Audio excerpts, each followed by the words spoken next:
He told me I was a failure, that I'd never amount to anything. That was my father's opinion. Not long after, everyone was talking about me across the country. I had just been recognized as one of the youngest guys to start a company in the financial hub. At the family summer party, silence fell over everyone when I pulled up in my sleek Ignite sports car. My name is Ethan Hayes. I'm 23 years old, and I built a financial software business from nothing in a little town called Coastal Creek, Southwood State. Where I come from, being successful means having rough hands and getting sunburnt working outside. My father, Robert, ran a gardening business for 3 decades and judged a man by how much physical work he did.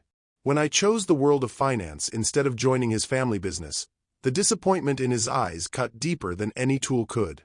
For 3 years, I poured everything into creating a computer program that could predict market trends better than the big companies. Nights, weekends, holidays. I was always hunched over my laptop while my friends were out enjoying life. My father would walk by my room, shake his head, and mutter something about kids playing on computers. Every time, it just made me work even harder, another hour, just to prove him wrong. Last month, I overheard him talking to my Uncle David at our family dinner. "Ethan will be back cutting grass by the summer," he said, laughing. "That kid couldn't even sell water in the desert." I didn't react. I just finished my meal, helped clean up, and drove back to my small apartment to close the biggest deal of my life. I grew up watching my father build his Hayes landscaping company from 1 truck to a fleet of 20.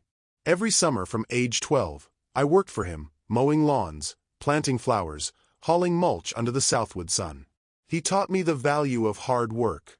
But somewhere along the way, he started confusing hard work with just plain tough physical labor. When I got accepted into the business program at Southwood State University, he barely said anything about it. "University kids think they know it all until they face the real world," he said, handing me a $20 bill for the trip. That was his idea of sending me off. My mother, Sarah, was different. She quietly slipped me $500 she'd saved from her teaching job and whispered, "Go build a life for yourself that makes you happy." She always made sure my dad didn't hear her. During my second year of college, I came up with a computer program that one of my professors noticed. "This could completely change how everyday people invest their money," he told me. I left college the next term to focus entirely on turning it into a real business. When I called home to explain, my mother cried. My father just hung up the phone. For the next 2 years, I survived on cheap food and worked out of a tiny apartment with 2 roommates. One investor after another turned me down. "Too young," they'd say. "Not enough experience." I would print out every single rejection email and tape it to my wall, not to feel inspired, but to remind myself of everyone who didn't believe in me. Daniel Green, my roommate from college, stayed by my side. He'd bring me food when I forgot to eat, review my business proposals, and never once doubted that I would succeed. "You're the smartest person I know," he'd tell me. "Just don't forget about us little guys when you're rich." Meanwhile, my father's comments became more critical. At Thanksgiving, he introduced me to his clients as my son, who's still trying to figure things out. At Christmas, he suggested I apply for a manager job at his company since that computer thing isn't working out. I noticed how he would suddenly change the topic whenever I tried to talk about my work. How he would interrupt me to point out a neighbor's perfectly manicured lawn. How he never once asked to see what I was building. On my 23rd birthday, I got an email from Summit Financial Group, one of the largest investment companies in the financial hub. They wanted to license my technology exclusively for $14 million. I read the email 17 times standing in my kitchen, my coffee getting cold in my hand. I called Daniel first. He screamed so loud I had to hold the phone away from my ear. Then I called my mother. She cried again, but with happy tears this time. I didn't call my father. 3 days later, I signed the contracts in the financial hub. The Summit executives took me to dinner at a very expensive restaurant where the menu didn't show prices. The CEO, a woman named Ms. Evelyn Reed, raised her glass. "To the future of finance," she said. Everyone raised their glasses. I smiled, but all I could hear was my father's voice. "Failure of a boy. You never had a knack for success." That night in my hotel room, I got a text from my cousin Mark, the only person in my family who had ever shown interest in what I was creating. Just saw the Coastal Creek Herald article. Wow, Ethan, you're famous. I opened my laptop. There it was. My face, my company, my story spread across financial news websites. 23-year-old college dropout lands multi-million-dollar deal with financial hub giant. The article mentioned my age 3 times, as if it was the most amazing part about me. I closed the laptop and looked out at the financial hub skyline. I wasn't angry anymore. I wasn't hurt. I just felt clear, like the fog lifting off the bayfront back home. I knew exactly what I needed to do. The next morning, I walked into a luxury car dealership wearing jeans and a t-shirt. The salesman ignored me until I mentioned the price range I was looking at. 2 hours later, I drove out in a red Ignite sports car.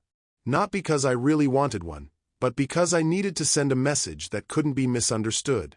I didn't call ahead before driving home to Coastal Creek.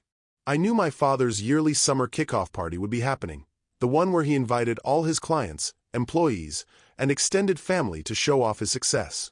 I planned my arrival for exactly 2 p.m. when everyone would be gathered in the backyard. As I pulled into the driveway, the roar of the engine got everyone's attention before they even saw the car. I parked next to my father's pickup truck, the one he had always been so proud of, and took a deep breath. This wasn't about getting revenge. This was about finally being seen. I stepped into the backyard carrying nothing but my car keys. The conversation stopped as if someone had hit a pause button. My mother's hand flew to her mouth. My father stood at the grill, spatula frozen mid-flip. "Sorry I'm late," I said, walking towards him. Traffic from the financial hub was terrible. He recovered quickly, putting on the smile he used for clients. "Well, look who decided to grace us with his presence." He clapped me on the shoulder a bit too hard. "Whose car did you borrow to make that entrance, son?" The guests laughed. "I didn't. It's mine," I said quietly. "Bought it yesterday." He nodded, winking at Uncle David. "And I'm buying a private jet next week." More laughter. I pulled the car title from my back pocket and handed it to him. His face changed as he read it. He folded it carefully and handed it back. "Must be nice having rich friends who trust you with their expensive toys," he said, turning back to the grill. "Grab a plate. Your mother made potato salad." Throughout the afternoon, I tried to talk to him. Really talk. Each time, he avoided the conversation. When I mentioned the deal, he changed the subject to gardening contracts. When I tried to explain the technology, he suddenly needed to refill the cooler. When his business partner asked me about the Coastal Creek Herald article, my father interrupted. "Don't believe everything you read, Pete. Reporters make things sound bigger than they are these days." By evening, most guests had left. I found my father in his office doing paperwork, just like he always did after hosting. "Dad, we need to talk about what's happening with my company." He didn't look up. "There's nothing to talk about. You got lucky with some computer gadget. Don't think this makes you special." $14 million isn't luck, I said, keeping my voice steady. He finally looked at me, his eyes narrowed. "You know what built this family? 40 years of breaking my back, not sitting in a room pushing buttons, not making up numbers on a screen." He pointed to a photo on his wall, him at 20, standing next to his first truck. "That's real work. That's real success. What I built is real too." "Is it?" He leaned forward. "Let me tell you something, Ethan. I've seen your kind before. A quick success that doesn't last.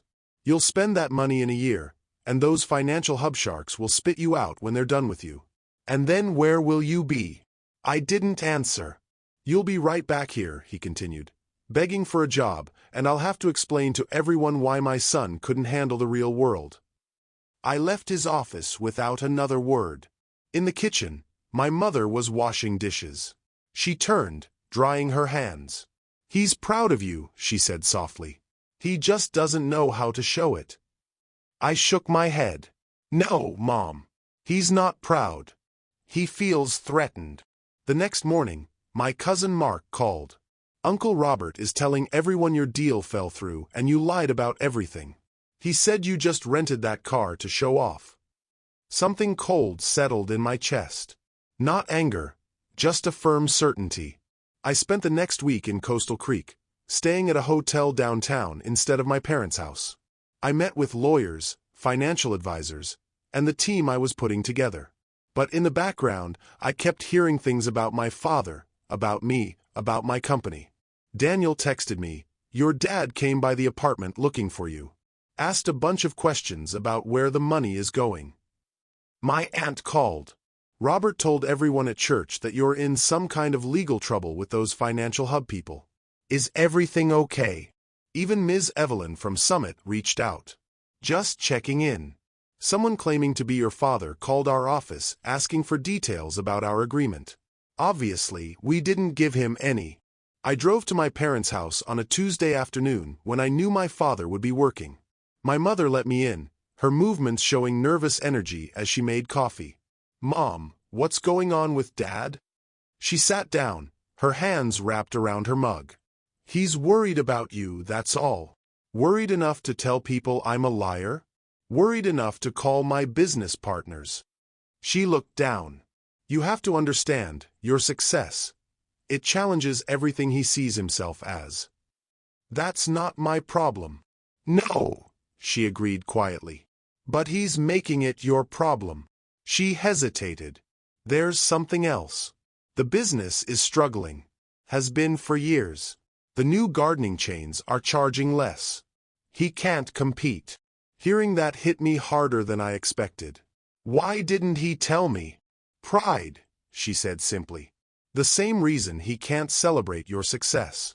In his mind, if he admits your way worked, it means his way failed.'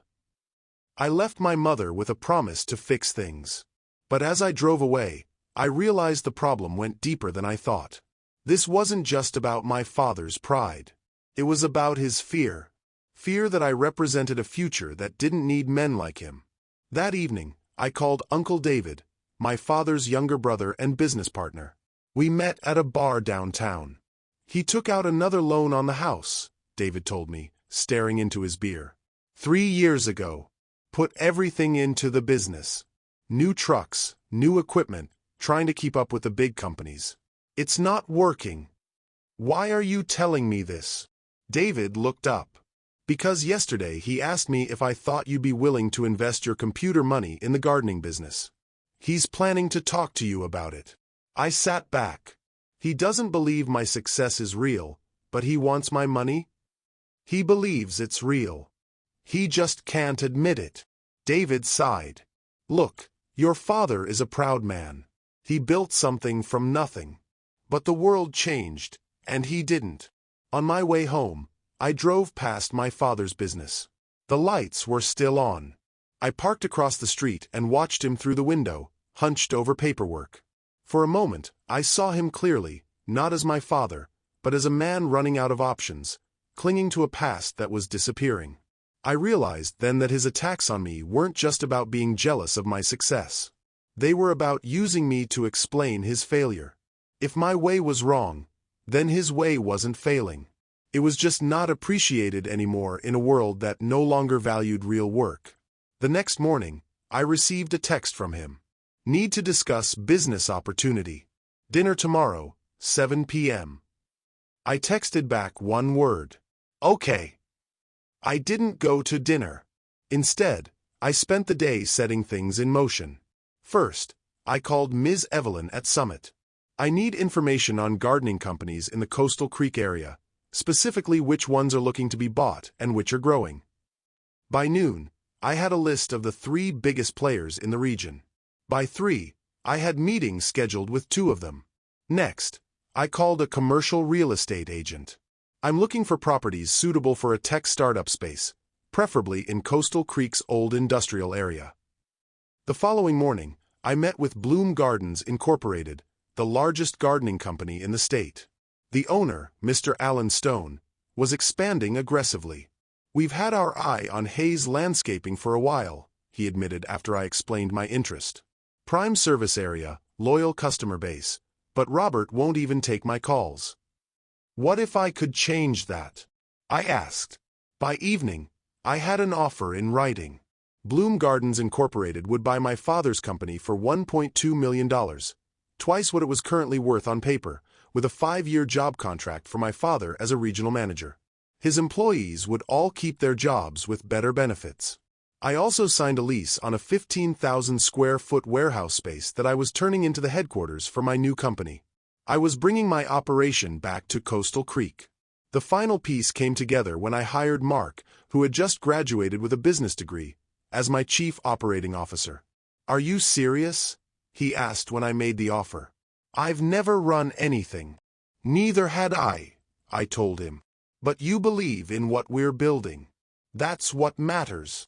3 days after missing the dinner with my father, I still hadn't returned his increasingly annoyed messages. Instead, I walked into his office unannounced, carrying a folder. He looked up, anger flashing across his face. "So, you decided to show up, after standing me up." I placed the folder on his desk. "This is more important than dinner." "What is this?" "Your big investment in my company." His tone was mocking. "No, it's an acquisition offer from Bloom Gardens Incorporated.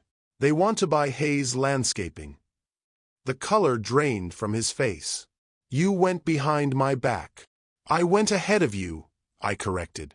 "The business is failing, Dad. You and I both know it.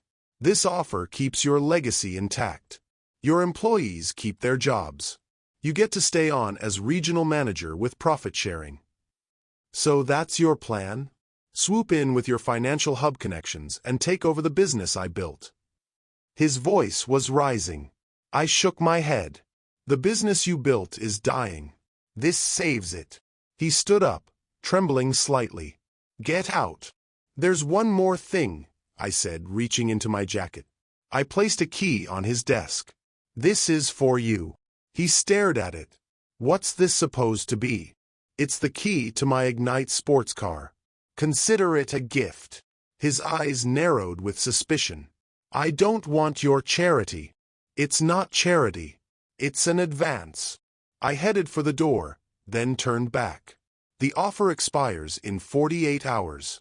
After that, Bloom Gardens Incorporated approaches your competitors. Think about your employees, Dad. Think about Mom." As I walked out, I heard him pick up the key. The next morning, I got a text from my mother. "He drove the car this morning. Didn't say a word about it, but he drove it." By evening, my father had called Mr. Alan Stone at Bloom Gardens Incorporated 24 hours after that. They had a basic agreement. I watched from a distance, saying nothing as my father signed away the business he'd built over 40 years. He looked smaller somehow, sitting at that conference table. But when he walked out, the keys to my Ignite sports car still in his pocket, his shoulders were straight. 2 months later, I stood on a makeshift stage in my newly renovated headquarters. Around me were 200 people. My employees, local business leaders, journalists, and family members. My father stood in the back, arms crossed, still uncomfortable in spaces like this. "Today, we're officially launching Vision Tech Solutions," I announced. "Our mission is to make financial technology accessible to everyone, not just financial hub firms, and we're proud to be doing it right here in Coastal Creek." Applause filled the room. I continued. "We're also announcing our first local partnership. Vision Tech Solutions is investing $2 million in Bloom Gardens Regional Group, the newly formed parent company of several gardening businesses, including the former Hayes Landscaping." Murmurs rippled through the crowd. My father's head snapped up. "As part of this investment, we're launching a technology initiative to help traditional service businesses compete in the digital economy. And I'm pleased to announce that Robert Hayes will be heading this initiative as Director of Traditional Industries." The room erupted in applause. I looked directly at my father for the first time. His face was unreadable. Robert has built something valuable over 40 years. Knowledge that can't be coded into a program. Experience that can't be learned in a classroom. By combining his expertise with our technology, we're not replacing the old with the new. We're building something better than either could be alone. After the presentation, as people mingled and celebrated, My father finally approached me. "You planned this all along," he said. "It wasn't a question." "I planned to build something that matters," I replied. "The rest just fell into place."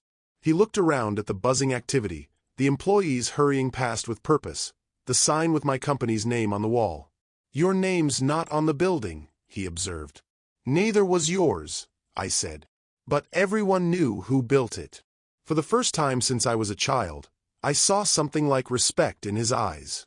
Not approval, we were beyond that now, but recognition, one builder to another. He held out his hand. I took it.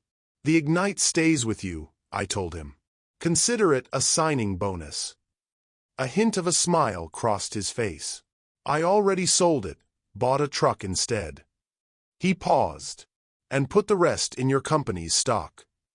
6 months later, I sat in my office overlooking the bayfront. On my desk was a framed article from the Southwood Business Times. Local tech firm partners with traditional industries, creating 150 new jobs. My father and I weren't close, probably never would be, but we'd found a different kind of relationship.